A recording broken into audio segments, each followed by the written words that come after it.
Thanks for joining us in the garden today. We are here with Craig from Grange Co-op, and we're talking about overseeding your lawn, something that you're going to want to do before you go into spring, correct?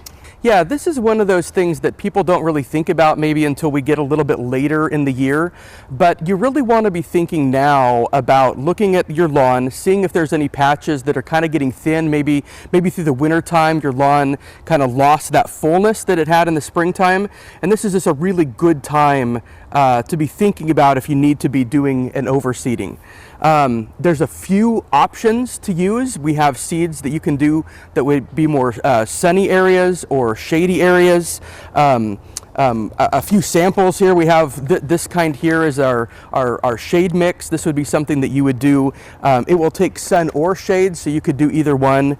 The yellow bag here is one that you would put just exclusively in sun, comes up really fast.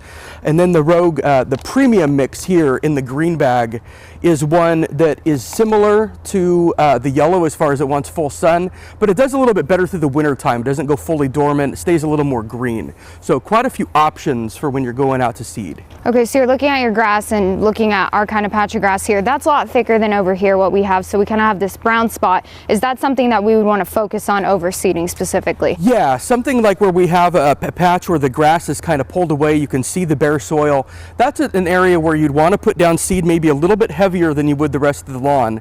And then on a bare patch, you want to go back over the top of that and put a compost or a peat moss, some kind of lighter soil mix over the top of that. That keeps birds from coming in and getting it, and when we get rain, it kind of keeps the seed from washing away. It keeps it moist, and which is really important for seed. If you don't have big open patches and you just want to thicken the lawn overall, then you don't have to really put anything on top of it. The other grass around it will kind of protect it.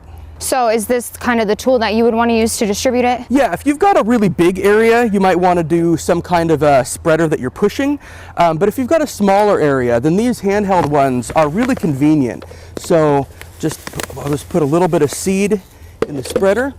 And you generally, your spreader setting is going to depend on exactly how thick you want to do it.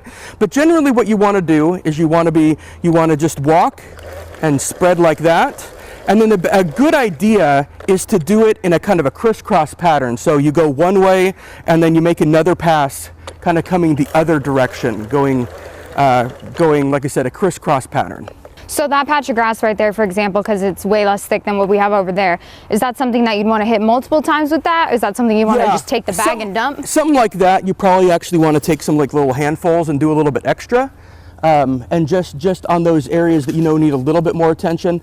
And then, like I said, going back over top of that, where it's an open patch, going back over the top of it with a peat moss or a compost or some other kind of light soil is the best thing to do to keep that moist until that really comes up and takes root. So when's the best time of the year for people to be doing this? So generally a couple different times a year. You want to do it in spring when the soil temperatures warm up. So say April, May into June is a good time. It matters a lot more soil temperature than air temperature for the seeds. And then again in the fall. So maybe starting it in say September, October is a great time to do it in the fall. Okay, thank you.